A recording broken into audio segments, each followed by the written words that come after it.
Model Making Guru is sponsored by emodels.co.uk. Make something awesome.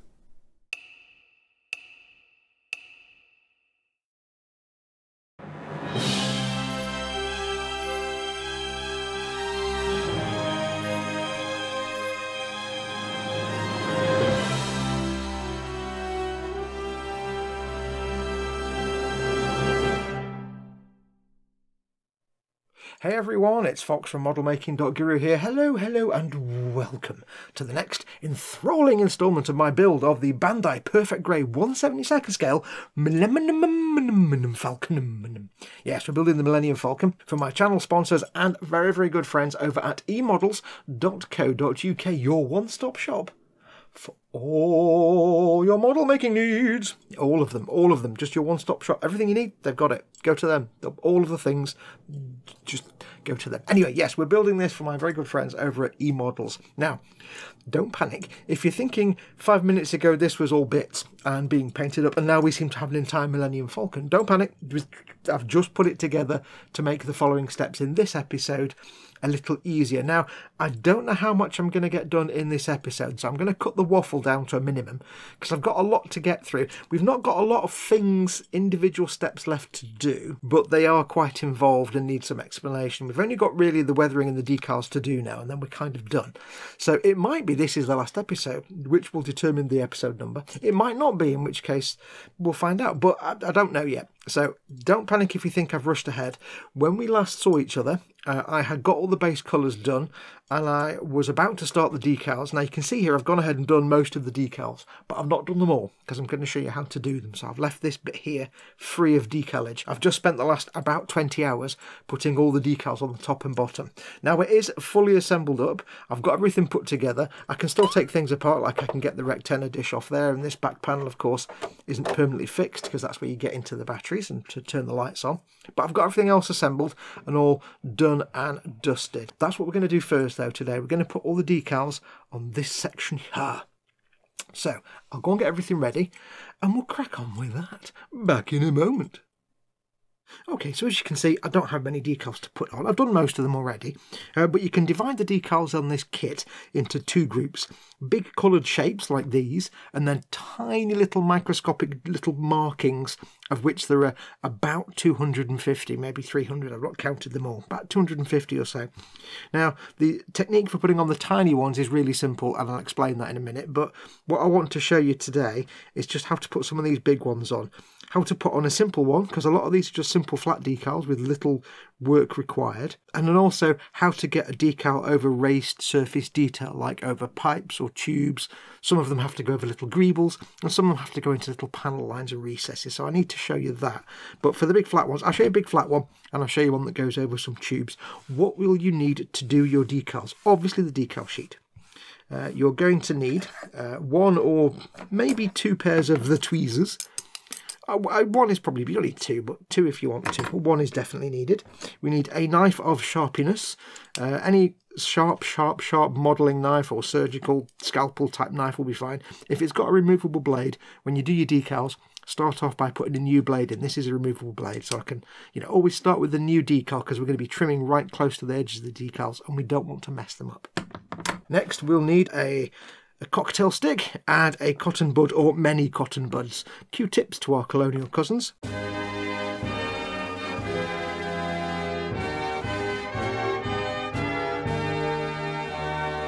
But we're going to need lots of these and one or two cotton sticks. They're not cotton sticks, used to be cocktail sticks. Cocking, Gefarten, Getail stick. I don't know. I've not had enough coffee today. I'm talking rubbish. And we will need some decal setting solutions. Now, you don't absolutely need these, but we are going to try and make these decals look painted on rather than big sticky up decals. So I would recommend you get yourself some decal setting solutions. I've got Microset, that way around. I've got Microset and Microsol. These are my personal preferences. You can, of course, use some of the alternatives. You've got Mr. Mark Setter and Mr. Mark Softer. They're from Mr. Colour, Mr. Hobby, Mr. Everything. Mr. Mark Setter, Mr. Mark Softer. They're Mr. Hobby products. I think they have those in stock at eModels as well. They're very similar to these. All the decal setting solutions are kind of the same, but Setter and Softer, Mark Setter and Mark Softer, are very similar to these, a little bit thicker and a little bit stronger. I like these because they're quite thin. And other decal setting solutions, of course, are available. But I personally prefer these ones, so I'm going to be using those. And then I've just got a Sharpie. This is to mark off the decals on the instruction sheet because there's so many of them, as you can see here. As I've gone along, I've marked them all off with Sharpie, just so I know which ones I've done. Otherwise, you'll just lose track of which you've done and which you've not. So I do strongly recommend that. And a brush, just to get any dust off the surface before you put the decal on. So that's all the tools we need, other than a device with some water in it. Warm water is best because it will work faster, but any kind of tin or plate or bowl, anything with water in, and that's it. So what are we going to do? Let me clear this mess and we'll start doing it. Okay, now as we go through this, as I do with all my videos, please keep in mind that I have to assume that the person watching this may have never done this particular thing before, or it may be the first time they've watched one of my videos. Now I know a lot of you out there will know exactly how to do water slides and don't need to be taught, but I always have to assume the person watching doesn't know, so bear with me. Now, we need to put these markings onto the model. If you've never done water slides before, they're not as scary as you might think they are. A lot of people think they're really complicated and scary, but they're not. They're not that bad. So what we need to do is basically get these markings off this blue backing paper and the carrier film that they're in, and onto the model using water. The water separates this from the backing paper. And these markings are printed on a clear film that you can just about see. If you hold it up to the light, you can get that hair off there. You might not see, but there's a very, very thin, very fine, clear sort of lip around the edge of each marking. This is called the carrier film, and it's the film upon which the ink is printed. Now on these decals, this film is very, very thin, so if this was any other model, you could just take it off the backing paper, stick it on the model, bish, bash, bosh, you are done. However, what we're going to need to do for this specific model, it's not something you have to do very often, but for this one you have to do it on almost all the big coloured markings. The little tiny markings, it doesn't matter, but the big ones like this, what we're going to have to do is trim this decal to get rid of this clear film area, because a lot of these shapes fit absolutely perfectly into a little part of the model, and if you get a bit of a clear lip like here, it's going to give you problems getting the decal to fit. It's not going to be a real major problem, but it's a kind of pain in the bum. So it's actually easier if you just go ahead and trim this little excess bit of clear film off around the edge. Now the beauty of this model is you don't need to worry about getting a ruler and being nice and straight and careful. The Millennium Falcon is battered, it's 90 years old, everything is chipped and corroded and broken, like you've got all the paint chips here. Don't worry when we're cutting these off about being 100% neat and nice and straight. Doesn't matter. Anything that goes a bit wrong we can excuse as weathering. So we need to get these trimmed down first of all. And for this we're going to use our friendly sharp knife. Again, make sure you have a sharp brand new blade on there. And all we're going to do on this bigger piece here, is we're going to trim off the excess. So basically we're just going to get the knife and we're going to trim right up to the printed edge. Doesn't have to be 100% accurate. You know, I say it's supposed to be a battered and beaten vessel, so all the markings can be a little off. If you go a little bit wibbly wobbly, that's fine. Don't worry about it. It's not the end of the world. And again, you don't have to do this, but some of these markings, they are in, like you'll see a whole plate, and it's got little edges around the side, and if you don't take this little bit of extra film off, it just means you've got to fart about getting the damn thing to fit properly. And it's just a bit of a pain in the backside, like I said. So it just makes your life a little bit easier now if we do this now. Now notice I'm not being particularly careful. I'm also not got the right glasses on, so I can't see what I'm doing. I'm just being rough and ready, and there we go. Now I'm not going to trim this bit away here. This bit here is a paint chip. There's lots of these, you can see some more there. All this is, it's a clear part where there's no ink. And what will happen is when this decal goes on, you'll see whatever's underneath through this clear bit. You don't need to worry about this clearing the film away on this bit. We're just trimming these to make them fit better. So this one, for example, this one where it goes onto the model, I can tell you for sure it has to fit exactly because it's got lots of little raised details it goes over. And it's kind of in a little corner piece. So you can't really be doing with the clear film around the edge because it might mean it sits proud of the surface. Some of these like sit on the hull and then sit up vertically, and if you have that clear film, it's going to sort of sit there 0.5 millimeter above the hull because the clear film is stuck against the edge. So that's why I want to trim these down. Again, don't worry if you're not being 100% accurate. just get them trimmed out, get rid of that clear film.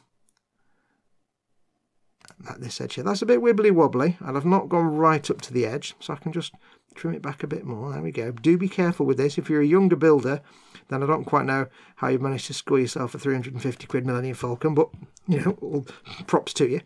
But if you are a younger builder, maybe get an adult to do this bit for you, because you are using a sharp scalpel blade and it is a bit risky. So I'm just going to trim that a bit more. There we go. So I'll go around and get all these trimmed out, and then we'll do the next step. Back in a moment.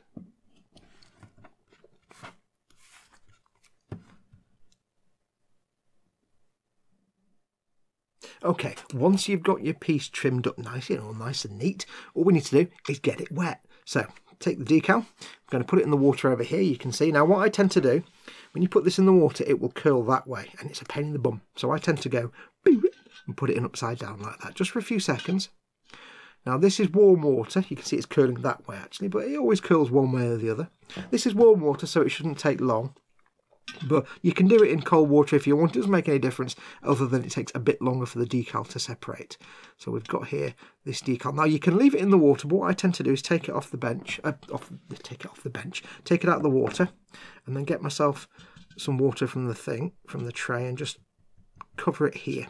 I tend to have a little pool of water on my workbench, because what you tend to do, especially with small decals, if you've got them in your water tray or something like that, and then they're just starting to separate off the paper, and then you've got to try and catch them in this big bowl of water, and it never ends well. So it's better to get them off on the bench, especially if you're dealing with 3 or 4 decals at the same time. I've had lots of little tiny ones. You get them in the water so they start to soak, get them on the bench, and that way then you can control them. Keep this covered in water, and I've got this brush here, just use an old brush, and what I'm doing is, as I'm wetting it, I'm just nudging it a little bit, because I'm waiting for it to start moving off the backing paper. I'm just very gently, just ever so slightly pushing it around. It's not moving yet. Now it might take a few moments, so I might do some fast forwarding if this does take too long. But as you're covering it, just gently, see, it might just, oh, there we go. It's just starting to move. I'm not putting any pressure on here, just moving ever so slightly. And what you're doing is you're basically separating the carrier film, get my words right today, you're separating the carrier film that the decal is printed on away from the blue backing paper. That's what you want, because that's the bit we're going to put onto the model. Now you're not going to see me put this particular decal on the model, because I have to change the camera angle, but I'll show you what happens once you put the decal on. So this is just about ready. So what I'll do is I will give it 1 second more, and then I will pick it up, and we shall get that decal ready on the model. Be careful with your tweezers, you don't want to knacker the decal, but just make sure it's still moving. You can try it with your finger if you want. Once it's moving freely on the paper, I tend to slide it back a bit so I can grab the paper here. And let's go and get this one on the model. Now you won't see this one going on because I can't move that camera, but see you in a moment. Once it's sliding around on the paper, bring it over here to the model, and we're just going to get this off the backing paper onto the model. Now you can use your cocktail stick or another pair of tweezers. If it's a big enough decal, you could just put your finger down and slide the paper out from underneath. It's important you do it that way. You're tempted sometimes to pull the decal off, but you don't want to. You just want to hold the decal in place and slide the paper out from underneath, because you don't want to damage the decal. It's quite thin. Now I need to get this manoeuvred into place, and this is the beauty of waterslide decals as opposed to stickers. We're going to put some water over here just to get underneath the decal, and then what we can do is move it around carefully. Now I'm doing this with my tweezers, but I've been doing this for 40 years. I know sort of how far to push decals. If you're new to doing water slides, you can use your finger, you can use a cocktail stick, you can use a brush if you want to move it around. I just use the tweezers because I'm used to doing it, but I wouldn't recommend you use tweezers straight out of decal school, because you might rip the decal. This is basically the clear film with the printed decal on top. That's what you're moving around here. So get it lined up as best you can. You can see I've trimmed it a bit too far here, so it doesn't quite line up. I'm not too fussed because we are going to weather this. It is a weathered ship anyway, so it doesn't really matter. So decal's on there, it's in place. Next step, get your cotton bud. What we want to do is get all the water out from underneath this decal. Now, The reason you want to get the water out is A, you want the decal to stick to the model, but also when that water evaporates, if there's any stuck under the decal, it will leave a little void. And that little void will fill with air. And sometimes when that happens, get my words out, when that happens, you can see, especially if it's near the clear parts of the film, you can see what's called silvering. It's like a shiny patch where there's air underneath the clear film of the decal. And you want to avoid silvering because it's what makes a decal look like a decal and not a painted on detail. Now, I have not gloss varnished this model. You'll hear people talking about gloss varnishing models before you put a decal on. You can do if you want to. It's supposed to give the model a smoother surface so that when you put the decal on, you're less likely to get air trapped underneath and less likely to get silvery. However, I've painted this in Tamiya paints and they're very fine and very smooth, so I know just from experience that I don't need to do that. But again, if you are just starting out, you may find that a helpful thing to do, just to, you know, give yourself an easier time of it, but you don't have to. If I'd just sprayed this model in normal acrylic paints, I might have done that because they're less durable than Tamiya lacquers. They're effectively lacquers, the Tamiya acrylics. So I've not got a gloss coat on this. You can do if you want to. I've got some hairs and things on there, so let's just brush those away. So that's the decal on. We've squished all the water out from underneath any gaps. Now it's time to go in with the micro set enormous bottle. Yes, I know, the camera's really close up. Micro set is the blue one. You do this one first. Get yourself a brush. I have a separate brush for microset and microsol. And all you want to do is get yourself your microset, which the one that smells like vinegar, and just very carefully brush some over the decal. You want to make sure you go over the surface of the decal and just over the edges.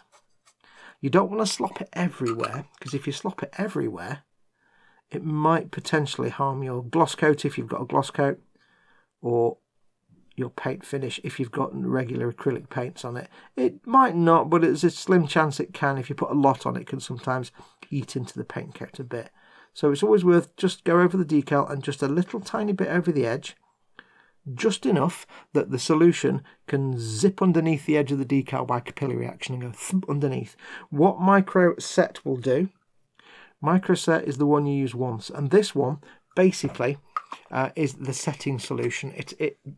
It reacts with the decal material and it sucks it down to the surface as it evaporates away. It pulls it down to the surface and gives you the best bond possible between the decal and the surface, and also helps get it flat and nice and smooth. Now, it won't do a complete job and we have to go with the second solution, but this is a flat decal on a flat surface. So this will need one more thing doing to it and then the decal is done. Once we've done this one, I'll show you the decal that goes here. This will be a multiple stage decal because this has got tubes and raised details. So we'll let that dry for 5 or 10 minutes till it looks dry, and then we'll go in with the microsol. Okay, while that one's settling down, I'm going to show you how to do something over an uneven surface, because that is a nice flat surface. Obviously, easy times. We've got more to do with that one, but I'm going to show you what to do on an uneven surface. Now, on this panel here, we've got two tubes, and we need to take account of this when we get the decal on. Also, on some of these other decals, you'd have these little square, what I call tick marks, little square bits of greebles, and you have to get them to come through the decal as best as possible. And I'm going to put this one down. Same procedure, get the decal over the area, slide the paper out, plenty of it, flood the cowling. Now you'll notice this one's going to be tricky because it's not going to behave quite the same. It's not got a nice flat surface to play with.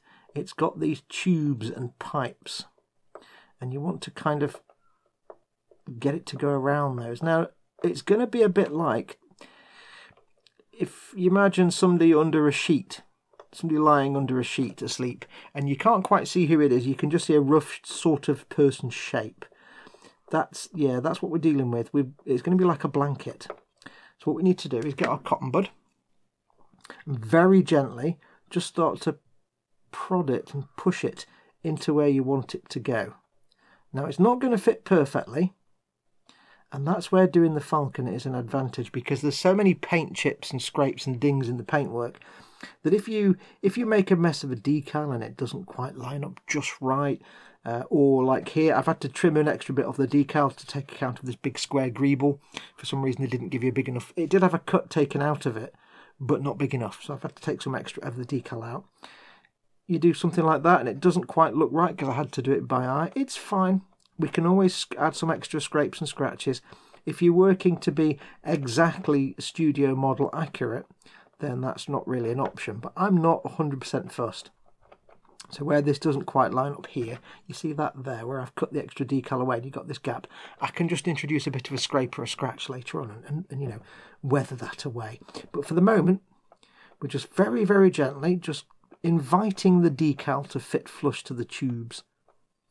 And it's not fully cooperating, but we're getting there. So that's about as far as I want to push that. So we'll go in with the micro set, exactly the same as before. We're going to get it on the decal and just over the edge of the decal. This is where microset and sol will really do their magic, because these will, like I say, microset will kind of help the decal suck down in this initial step. Oops, as I knocked the camera, my apologies. This will help the decal suck down. And then the next step is where we start to get it conforming to these irregular shapes and tubes. And it's the same principle for any of these little square sort of greebles and tick marks. We're going to have to do a little bit of work convincing it to settle down. So we've got our layer of microset on there. I'm going to let this one dry like I did with that one. And we'll come back to it. Now, when you're doing microset and microsol, as you can see on this looks a bit scrubbly and a bit lumpy bumpy. Don't panic. When you first put on your coat of microset and sol, it may go all wrinkly crinkly or it may look a bit lumpy bumpy. This is normal. Both microset and microsol, I'll show you microsol in a minute, they manipulate the decal by expanding it and contracting it and thinning it and moving it around, and it will wrinkle and crinkle as it expands and contracts and settles down. Whatever you do, do not be tempted to go in and touch it. Once you put the setting solution on there, leave it. Doesn't matter what it does, doesn't matter what it looks like when it's dried off, it will come good. It might take a lot of coats, it might take 2 coats, but don't touch it. If you try touching it now and fussing with it, it will get messed up. If you notice this decal looks a bit different from when you last saw it a moment ago, it's because I accidentally touched it with a cotton bud when I was doing this decal here, and it ripped it because it's got the setting solution on it and it makes it a bit more fragile while it's still doing its thing. It ripped it and I had to, it basically made a ball of decal. I had to unball it. It was like getting knots out of a fishing net. It was like a nightmare. I managed to just about recover it. But yeah, even that happens to people like me. So yeah, do be careful. Once you get the solution on there, don't touch it. Just walk away, give it 10 minutes, and don't do the next step until it looks dry. So I'm going to walk away now, probably do some more decals around it. And when we come back, we'll do the next step for both of those, which is microsol. Back in a minute. Once the microset has done its job and it's gone dry to your eye, then we can move on to the next step, and that is to start with microsol. This is the next step in a 2-part process. Although for this decal, it's a 2-step process. For this decal, it's quite a lot of step process. What we want to do, now that the microset has dried, you can see, or you might be able to see here, there's still a bit of a, remember I said it's a bit like a person under a blanket. It's not, you can't see defined shapes. It's just a kind of general smush shape. You can see here that the decal is trying to go over the pipe. It's like there's a tube there and the decal's kind of, it's over the top. It looks like a tent. So what we need to do is start to encourage these decals to form to the shape, the irregular shape of the surface of the model. Now this one is flat, so we just need to put a coat of microsol on there and that's it. But this one we want to start encouraging it. So getting a cotton bud, very gently, we're going to start just pushing the decal in. Now when you do the microset and sol, it thins the decal, it softens it, and it makes it a bit more flexible and easy to move around. Now like I said, you don't want to do this while it's still covered in microset or microsol because it does risk damaging the decal. But while it's almost dry, you can see a little bit of shiny there where there's a little bit of the microset left. That's probably fine. You just got a little bit of softness to it so we can start to encourage it to bend to my will. So we're going to start pushing it into corners, pushing it against these tubes, and then what I'll do is I'll come in with the microsol. And all we're going to do with this is exactly the same as with the microset. We're going to go over it quite generously, but we're only going to go, just over the edge of each decal, just so it can suck underneath. Now, what microsol does that microset doesn't? Microset helps the decal flatten down to the surface and, get as flat as it can and bond to the surface quite nicely. Microsol actually thins the decal and softens it. It kind of eats away a tiny, tiny microscopic amount of the decal each time you apply it.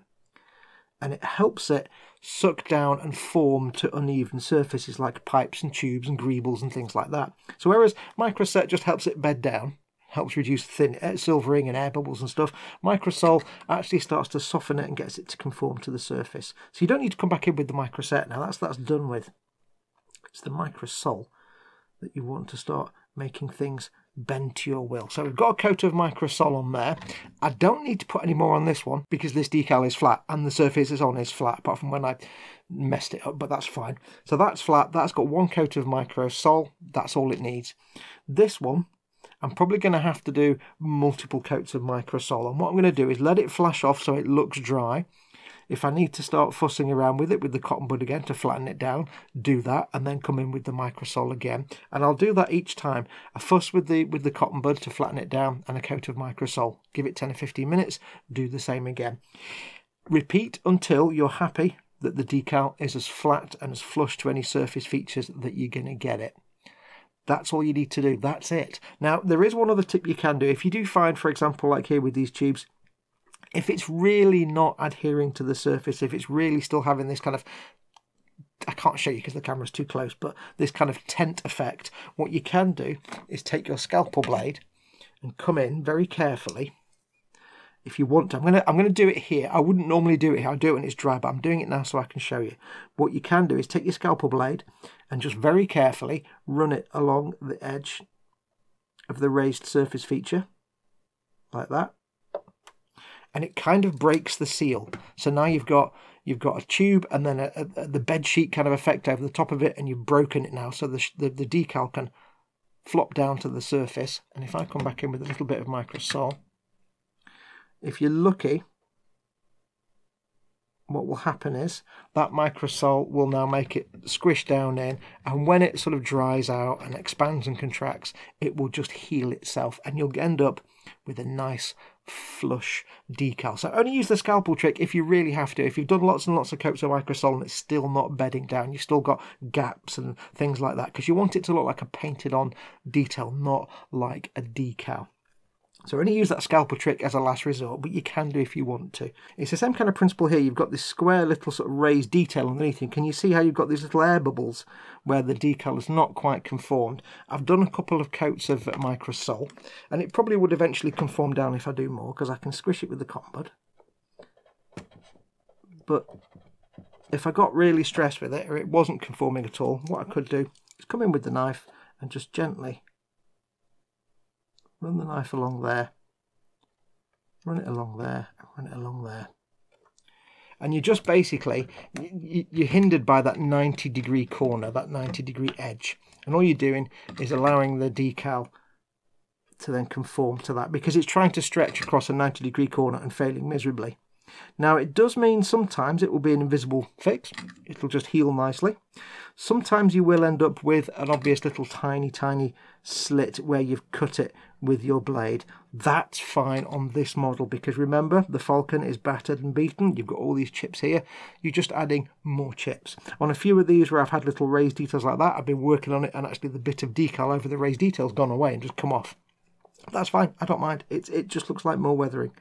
So keep in mind, you know, you can have fun with this. And you see how it's going a bit wrinkly there. Remember I said before, when it goes wrinkly like this, don't touch it. I'm going to walk away now and leave that.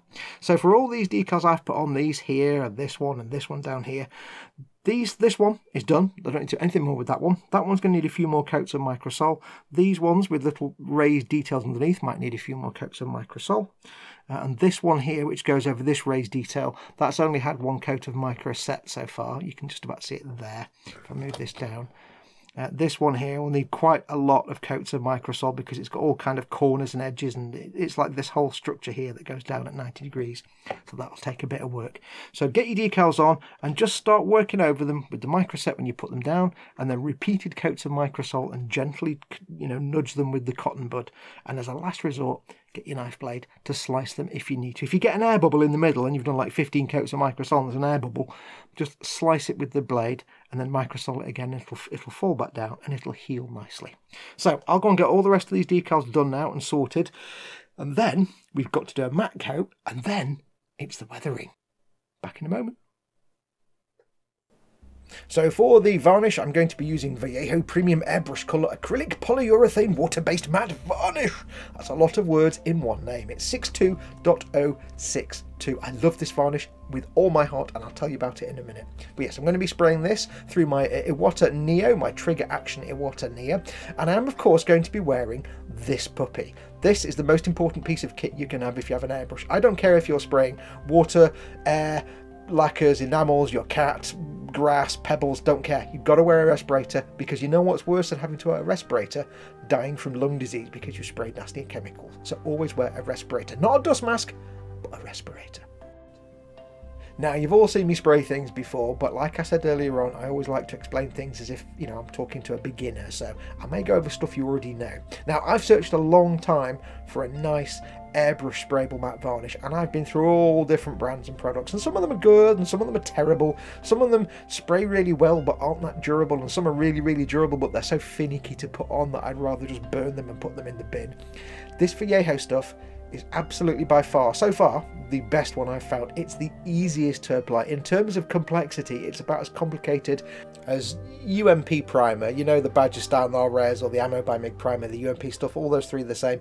They're idiot proof, and I said that in the earlier episode. This is also idiot proof. Now, there's two ways to look at it. In terms of how to actually physically use it, then that's very simple. You put it in your airbrush, 17 psi more or less, spray it. Done. That's it. No thinning, no mixing with flow improvers and this, that and the other. You don't need to pray to the Omnisire and do all the right incantations and get all the right unguents and oil. None of that nonsense. Literally, this is, I dumped it in the airbrush, 17 psi, and I'm spraying it. Now, your mileage may vary. This, of course, is my TRN1 Near-Free Water Trigger airbrush, and it really likes 17 psi, around about 17 psi for this varnish. Of course, you might have a different airbrush or compressor or hose between the two, or other equipment in the airbrush circuit. That means you might have to dial it up or down a little bit. You might prefer 18 or 19 psi or 15 or 16. It will always vary dependent on your kit. This is a 0.35 airbrush I'm using. So don't just assume that it's 17 psi. Start from 17, that's what I use. And if you find it's not really going through properly, up the pressure a bit or drop the pressure if it's too high. Just dial it into perfection for your particular hardware setup. Now, like a primer, if you remember, I've said before in the past, primers, you should never thin them or add things to them because it changes how they work. They're not just paints. Varnishes are the same. Varnishes are not just transparent paint. They're not just clear paints, because they will be paints. A varnish is designed to protect the paint underneath. It acts and reacts and works differently to a paint. I wouldn't recommend adding thinners or flow improvers to varnishes to get them through your airbrush. Just use the pressure, change the pressure as you need it. If you add things to your varnish, it may change the way it self-levels. It may react with the matting agents to be less matte or more matte or bitty or powdery or shiny. It can change 100 different things about the way the varnish works. So try and avoid adding anything to your varnish. Some of them may be okay, but I've found in the past that a lot of them don't really like stuff added to them. You can do, but just try and use it neat and adjust the pressure on your airbrush.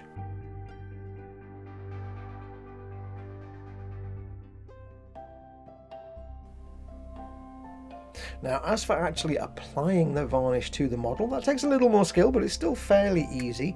Again, you might find your own way of doing it, dependent on your hardware, but I've found my tried and true method seems to work perfectly, and that is, of course, if you remember from the primer episode, a thin Misty Keycoat first, and then a regular 1 or 2 or maybe even more proper heavier wet coats. The thin Misty Keycoat is where I'm moving the brush quickly over the surface, not putting too much varnish out. It's an almost invisible coat, just of tiny droplets of the varnish, and that just gives me a nice tacky surface. Then as soon as that's on there, I go in with a normal, heavier, what we call a wet coat, which is just a coat that goes on, it's regular, the brush moves slower, I'm putting more varnish on the surface, I want to get a nice even layer. It'll look a bit wet, I don't want it to look dripping wet, but it'll look wet, hence wet coat. And that is then the proper layer of varnish that's having a bit of a better time gripping to the model because it's got that key coat underneath it first that gives it some tack, gives it some tooth. Now, I've often found that 1 or maybe 2 coats of this varnish, 2 of the wet coats, are usually enough to give you a proper, you know, matte finish to your model if you finish the model off and you're doing the final varnish coat. However, keep in mind this is not the final varnish coat. This is a purely utility varnish layer. What I'm trying to do here is two things. First and foremost, to lock in those decals, because the weathering that's to come, I don't want anything to get under those decals and dislodge them or crinkle them, anything like that. They need to be locked in. So the varnish is to seal in those decals so they're perfectly safe and not going to get damaged with what's to come. The other thing, of course, is that the weathering that I've got planned needs a matte or a satin surface, which I've got on the model from the paint, but the decals are shiny and they won't work as well, and I need them to be matte. So the point of this varnish layer is not to get a nice flat finish like I'm at the end of the build, but really just to get a uniformly matte surface for the weathering that's to come. So I've only done one wet coat here, and then after I've done that, I just went over it very quickly with a light dusting just to get rid of any little shiny bits that were left over that maybe didn't quite get enough varnish on them. So I'm only doing one coat here, and I'm moving faster than I normally would, again, because I don't need to worry. This isn't the final matte coat. This is purely a utility coat to get everything nice and satiny matte just for the weathering that's to come.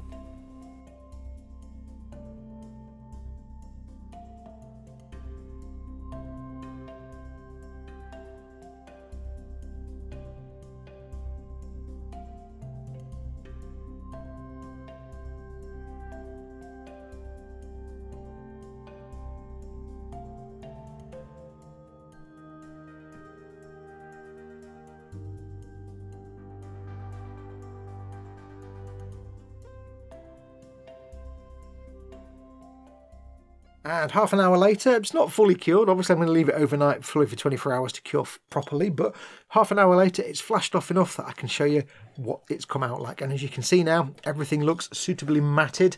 Everything has the same sheen and shine to it. The decals no longer look like stickers. They look like painted on areas. It looks like I've actually got my finger out and painted bits, which obviously I haven't. So yeah, there is something to be said for using the decals. It looks, when it's all matted down and once the weathering goes on, it's going to look fantastic. So don't worry if you're not, you know, you don't think you're skilled enough to paint off all these panels. It's still a hardcore way to do it if you're doing the decals, because I'll tell you what, using the decals takes more work and probably a bit more skill than masking these off and painting them. So there you go. That's vindicated the use of decals for you. Anyway, that is now done. It's ready and all has all the uniform matteness. It's got the same mattitude all over, ready for the weathering. Yes, which I'm going to show you next time. We haven't got enough time in this show. It's not like I make it sound like a TV program. In this video, I haven't got enough time, so we're going to leave it there. However, before I go, don't go anywhere yet. There's something else I need to explain to you that I forgot to mention during the decal section. It's very important, very, very important. I'm going to show you some pictures of the studio model.